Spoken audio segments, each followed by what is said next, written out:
Hello friends, कैसे हैं आप? मैं हूं आदित्य और मैं हूं विजय। हमारे चैनल एडीवीज में आपका स्वागत है।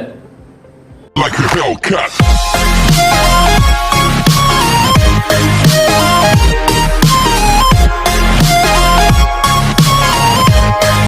दोस्तों, पिछले वीडियो में हमने देखा था कि गांधी जी के आने के बाद देश में स्वतंत्रता की मांग तेज हो गई थी।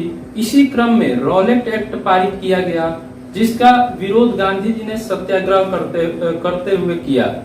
आइए अब हम रॉलेट एक्ट के बारे में विस्तार से जान लेते हैं। देश में बढ़ती हुई क्रांतिकारी गतिविधियां और जनता के असंतोषों को दबाने के लिए लॉर्ड चेम्सफोर्ड ने न्यायाधीश सिडनी रॉलेट के नेतृत्व में एक समिति का गठन किया। आगे चलकर इस समिति के अनुशंसा पर विधान परिषद में क्रांतिकारी और अराजकता अधिनियम 21 मार्च 1919 को पारित किया गया, जिसके तहत एक विशेष न्यायालय का प्रावधान था, जिसके निर्णय के विरुद्ध कोई भी अपील नहीं कर सकता था। और उसमें यह भी था कि किसी को बिना मान्य साक्ष्य के या बिना वारंट के भी गिरफ्तार कर लिया जाता था। ये जो एक्ट था, उसको महात्मा गांधी और देश के जो भी बड़े बड़े नेता हुए, उन्होंने स्वतंत्रता को हनन करने वाला, मानव के मूल अधिकारों को छीनने वाला बताया।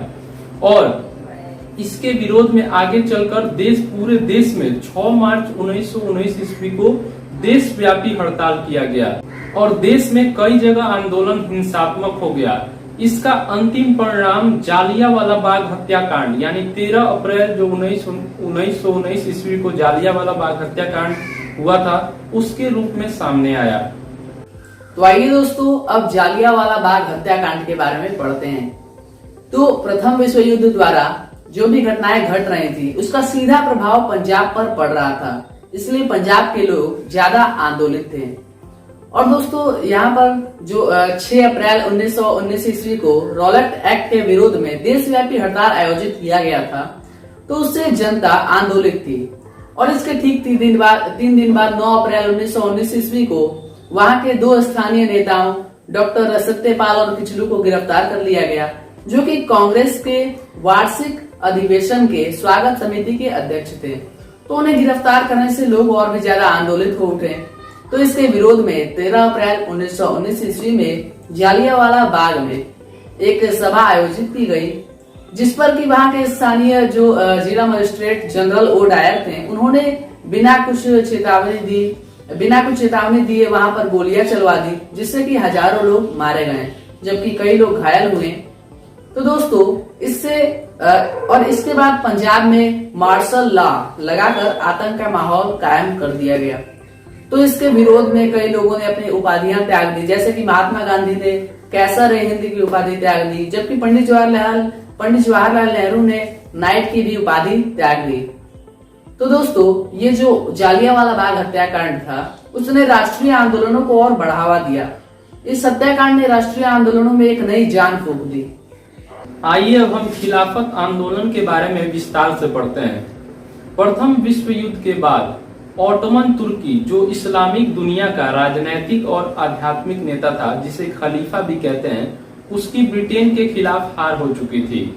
और ब्रिटेन ने उसे अपने जो प्रदेश थे वहां पर भी सत्ता से वंचित कर दिया था। इसके साथ ही यह अफवाह फैला कि जो ऑटोमन तुर्की है, उस पे एक सख्त संधि थोपी जाएगी, जिससे भारतीय मुसलमानों में अंग्रेजों के प्रति नाराजगी बढ़ गई। इसके साथ ही 1916 में कांग्रेस लीग समझौता हुआ, जिसने भारतीय मुसलमानों और हिंदुओं के बीच साझी राजनीतिक जमीन प्रदान की। और इसी क्रम में 17 अक्टूबर 1919 ईस्वी को खिलाफत दिवस के रूप में मनाया गया। आगे चलकर महात्मा गांधी और कांग्रेस के अमृतसर अधिवेशन में समर्थन पाकर यह आंदोलन और मजबूत हो गया। और इसके साथ ही नवंबर 1919 ईस्वी में ही महात्मा गांधी को खिलाफत आंदोलन का नेता चुन लिया गया था। इसके साथ ही महात्मा गांधी ने भी इसे हिंदू मुस्लिम एकता के अवसर के रूप में देखा। तो आइए अब हम खिलाफत आंदोलन के परिभाषित रूप को जान लेते हैं। प्रथम विश्व युद्ध में अंग्रेजों के वादा खिलाफी को जो भारतीय मुसलमान थे वो विश्वासघात के रूप में देखते थे। अतः 1920 ईस्वी के प्रारंभ में भारतीय मुसलमानों ने ब्रिटेन को तुर्की के प्रति अपनी नीति को बदलने हेतु एक जोरदार आंदोलन किया। इसे ही खिलाफत आंदोलन के नाम से जानते हैं। आगे चलकर खिलाफत आंदोलनकारियों ने 3 सूत्री मांग रखी। पहला, तुर्की के सुल्तान को उसके लौकिक अधिकार प्रदान किए जाए ताकि वो इस्लाम दुनिया की रक्षा कर सके। दूसरा, अरब को इस्लामिक शासन यानी खलीफा जो तुर्की का सम्राट था उसके अधीन किया जाए। तीसरा, खलीफा को इस्लामिक जो भी पवित्र स्थल है उनके संरक्षक के रूप में नियुक्त किया जाए। इसी बीच सितंबर 1920 ईस्वी को कांग्रेस का कलकत्ता अधिवेशन हुआ, जिसमें गांधी जी की प्रेरणा से अंग्रेजों के अन्यायपूर्ण कार्य के खिलाफ 2 प्रस्ताव पारित किए गए। पहला था खिलाफत आंदोलन के प्रति अंग्रेजी सरकार का दृष्टिकोण और दूसरा था कि पंजाब में जो निर्दोष लोगों की हत्या बर्बर अधिकारियों ने करवाई थी उसके खिलाफ सरकार जो दंड देने में विफल रही थी, मतलब उन्होंने दंड नहीं दिया था। इसके बाद आगे चलकर कांग्रेस के नागपुर अधिवेशन जो दिसंबर 1920 ईस्वी में हुआ था, उसमें जो कलकत्ता अधिवेशन में बातें कही गई थी, जो प्रस्ताव रखे गए थे, उनकी समीक्षा की गई और स्वशासन की जगह स्वराज को लक्ष्य बनाया गया। आइए दोस्तों, बहुत सहयोग आंदोलन के बारे में पढ़ते हैं।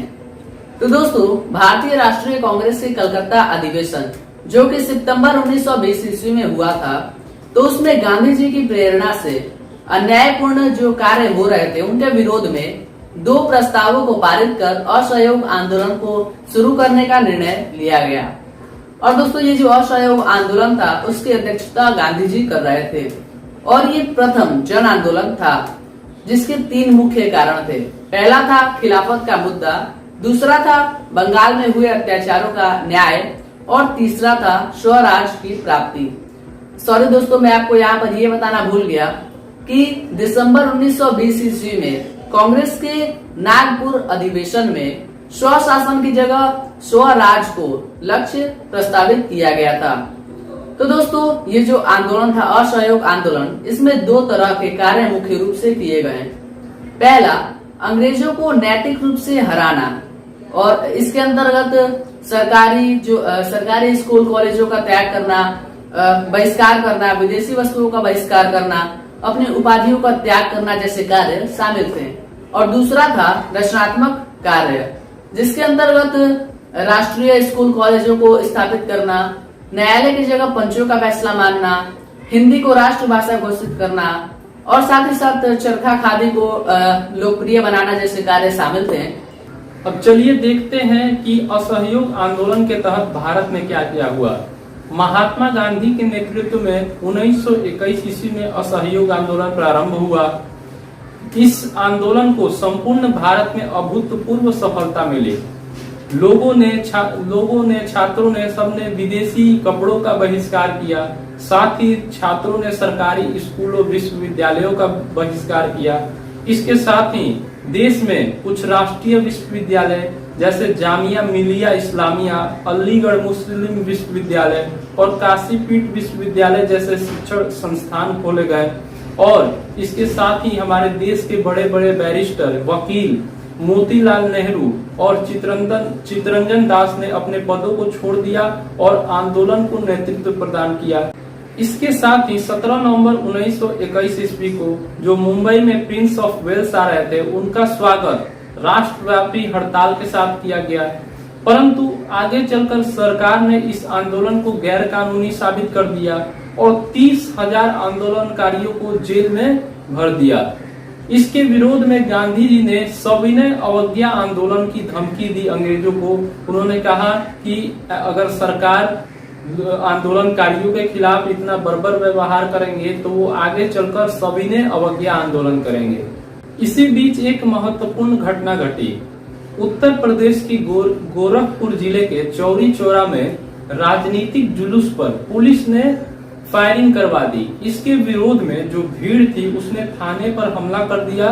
5 फरवरी 1922 ईस्वी को थाने पर हमला कर दिया और 22 पुलिस कर्मियों की जान ले ली।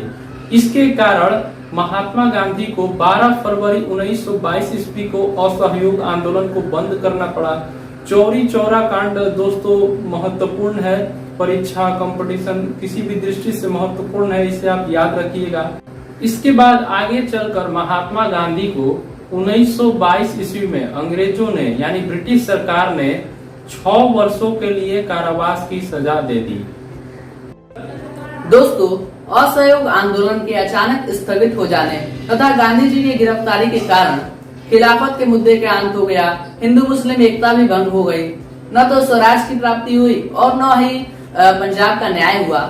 तो इस तरह से बहुत सारी असफलताएं हाथ लगी, लेकिन फिर भी इन असफलताओं के बावजूद जो असहयोग आंदोलन था उसने एक बड़ी उपलब्धि हासिल की, क्योंकि दोस्तों इस आंदोलन के बाद से ही लोग पंडित जवाहरलाल नेहरू और गांधी जी पर विश्वास करने लगे और साथ ही साथ इस आंदोलन के द्वारा ही पूरा भारत, पूरा देश एक साथ आंदोलित हो उठा।